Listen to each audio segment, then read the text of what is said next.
Hi hello नमस्कार. मी प्राप्ती परत एकदा प्राप्तीज लाईफस्टाईल या चॅनलवरती तुम्हा सर्वांचं मनापासून स्वागत करत आहे. तर सगळ्यात अगोदर सगळ्यांना शुभ सकाळ. सकाळचं वातावरण बघा एकदम छान असं वाटत होतं. त्यातलं गावाकडं तर म्हणलं इतकं छान वाटतं ना सकाळी सकाळी काय विचारूच नका.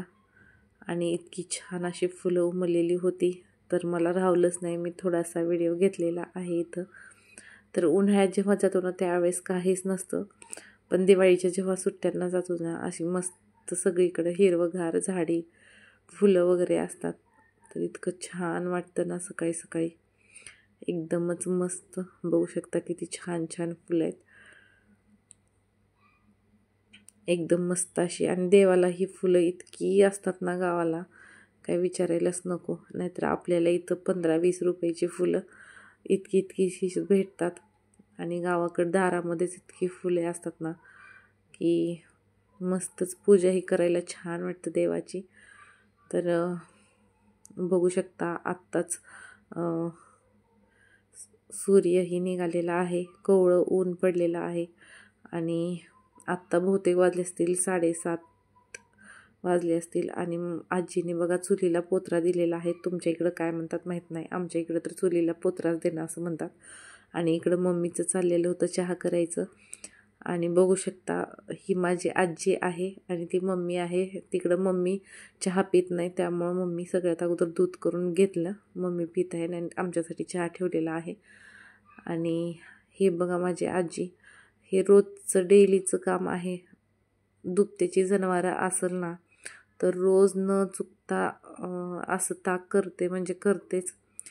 रोज ताजं लोणी पण काढते आणि ताक पण रोजच्या रोज न चुकता, एक दिवसही चुकणार नाही असं रोजच्या रोज. फक्त जेव्हा दुधाची जनावरं नसतील ना घरी त्यावेळेसच हे बंद पडत असेल, नाहीतर रोज म्हणजे रोज थंडी उन्हाळा काय असो चालूच असतं आजीचं.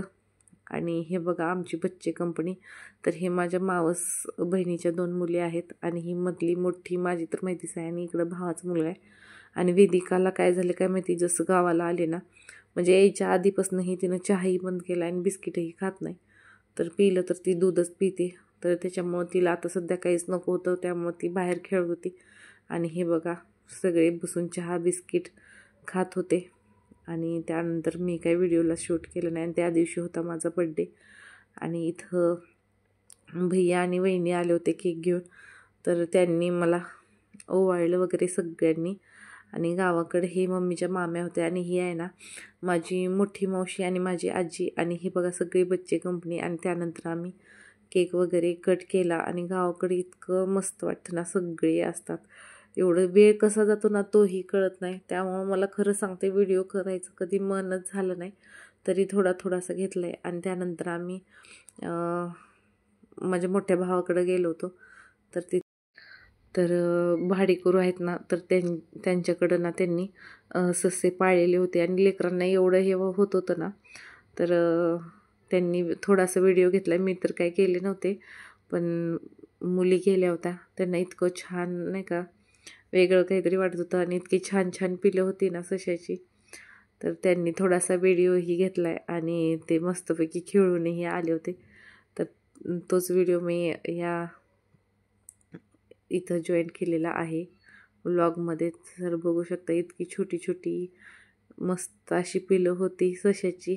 नाहीतर लेकरांना इतकं काही इथं पुण्यामध्ये काही बघायला भेटत नाही.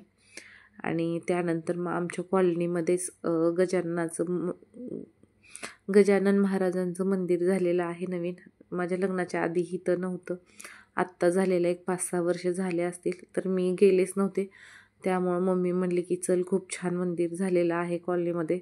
तर तिकडंच आम्ही दर्शन घ्यायला गेलो होतो. आणि खरं सांगते इतकं मस्त असं मंदिर झालं आहे ना, इतकं छान. बघू शकता किती जागा आहे, म्हणजे संध्याकाळच्या वेळेला सुद्धा येऊन बसू शकतो निवांत असं. देवाच्या पायाही पडणं होतं आणि निवांत बसणंही होतं. आणि त्यानंतर मग आम्ही दुसऱ्या किंवा तिसऱ्या दिवशी इकडं आलेलो आहे पुण्याला. आणि मी नंतर ते शूटच काय केलं नाही, तर थोडंसं शूट केलं होतं. तर ते जॉईन करून मी आता व्हिडिओ बनवलेला आहे. आणि आम्ही आल्यानंतर बघितलं तर काय ह्या झाडाला सुद्धा फुलीच्या इतकी फुलं आली होती ना की इतकं छान असं वाटत होतं इथं आल्या पण ही फुलं बघून ना असं मन प्रसन्न झालं. त्यामुळं मला नाही का फुलंच ह्या व्लॉगमध्ये नुसती फुलंच दिसत आहेत आणि इतकी मस्त अशी फुलं, कारण मी देवाला तरी तोडून घालते पण मी नसल्यामुळं ती तशीच होते. इतकी छान वाटत होते. आणि इथं आल्यानंतरही माझं बड्डे सेलिब्रेशन काय संपलेलं नव्हतं. मैत्रिणी सगळ्या वाटच बघत होत्या की मी कधी येईल आणि बड्डे सेलिब्रेशन कधी होईल. तर आमच्या तिघींचा जे आम्ही लागून तिघीजण बसलेलो आहेत ना, आमच्या तिघींचाही बड्डे एकामागे एकच येत असतो. तर आम्ही सगळ्यांनी एकत्र सेलिब्रेशन केलेलं होतं. तर जेवण वगैरे केलं होतं. त्यावेळेस काय आम्ही गप्पा इतक्या मारत असतो ना, तर ते लक्षात राहिलंच नाही. चला तर मग भेटूया नेक्स्ट व्हिडिओमध्ये. बाय.